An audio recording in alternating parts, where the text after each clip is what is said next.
Isang malungkot na balita ang gumulat sa mundo ng boxing sa biglang pagpanaw sa dating world champion na si Ricky the Hitman Hatton. Isa sa mga pinakamahal na boksingero mula England at idolo rin ng maraming Pinoy boxing fans. Sa video na ito ating pag-uusapan ang kanyang mga huling sandali bago siya tuluyang namaalam. Si Hatton ay hindi lang basta boksingero. Siya ay simbolo ng tapang, puso at dedikasyon sa ring. Subalit sa kabila ng kanyang tagumpay, dumaan din siya sa maraming pagsubok sa karera, personal na buhay at kalusugan. Sa mga huling linggo bago ang kanyang pagpanaw, kapansin-pansin ang pagiging tahimik ni Hatton sa publiko. Ayon sa mga malalapit na kaibigan, mas pinili nitong makasama ang pamilya. Kadalasan, makikita siya sa kanyang gym sa Manchester kung saan nagsisilbing inspirasyon at mentor sa mga batang boksingero. Ngunit sa likod ng mga ngiti at pagbibigay payo, may mga sinyalis ng panghihina ng kanyang kalusugan. Madalas siyang mapagod at minsan ay kailangan niyang huminto sa mga aktibidad. Ngunit hindi na ito ipinahalata sa maraming tao.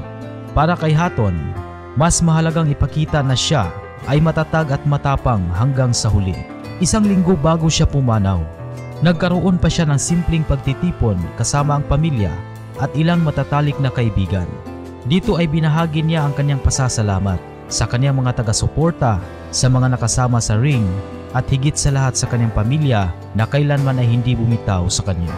Ayon sa ulat, sa kanyang huling gabi, tahimik na nakahiga si Ricky Hatton sa kanyang silid. Sa tabi niya ay naroon ang kanyang mahal sa buhay. Habang dahan-dahang bumibigat ang kanyang paghinga, naroon ang kanyang mga anak at pamilya. Hawak-hawak ang kanyang kamay. Wala nang mas makahulugan pa kaysa sa simpleng sandaling iyon. Isang boksingerong minsang lumaban sa harap ng libu-libong tao, ngayon ay payapang nakikipaglaban sa kanyang huling laban. Bago siya tuluyang namaalam, nasambit pa raw niya ang mga salitang, "Thank you, I'm proud, I love you all." Mga simpleng salita na nag-iwan ng napakalalim na marka sa puso ng kanyang pamilya at mga kaibigan.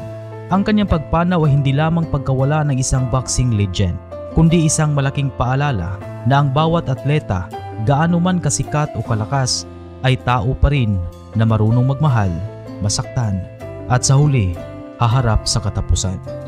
Si Ricky Hatton ay mananatiling alaala ng isang mandirigma sa ring at isang ama, kaibigan, at mentor sa labas nito. Ang kanyang tapang at dedikasyon ay magsisilbing inspirasyon sa mga susunod pang henerasyon ng mga boksingero. Si Ricky the Hitman Hatton, ang dating boxing superstar mula sa Manchester, England, ay minsan nang nakaharap ng ating pambansang kamao, Manny Pacquiao, noong May 2, 2009 sa Las Vegas. Sa laban na iyon, tumatak sa kasaysayan ang matinding knockout punch ni Pacquiao sa ikalawang round, na nagsilbing isa sa pinakamalupit na panalo sa kanyang karera. Ngayon na tuluyan nang namaalam si Hatton, ang laban ayon ay nananatiling alaala hindi lang sa mga Pilipino kundi sa buong mundo ng boxing. Isa itong patunay kung paano nagsalubong ang mga landas ng dalawang alamat, ang mandirigmang Ingles at ang ating pambansang kamao, na kapwa nagbigay ng matinding kasaysayan at inspirasyon sa sport na kanilang minahal. Balak pa niya sanang makipaglaban sa Dubai na nakatakdang ganapin sa December 2, 2025. Gagawa ito matapos ang matagal na panahon ng kanyang pagre-retiro. Sa kanyang huling profesional na laban ay noong 2012. Ang kanyang biglaang pagpanaw ay hindi lamang pagkawala para sa kanyang pamilya at mga kaibigan, kundi pati na rin sa komunidad ng boxing na tumuring sa kanya bilang isang alamat. Marami ang siguradong magbabalik tanaw sa kanyang mga mahahabang laban, partikular na laban kina Floyd Mayweather Jr.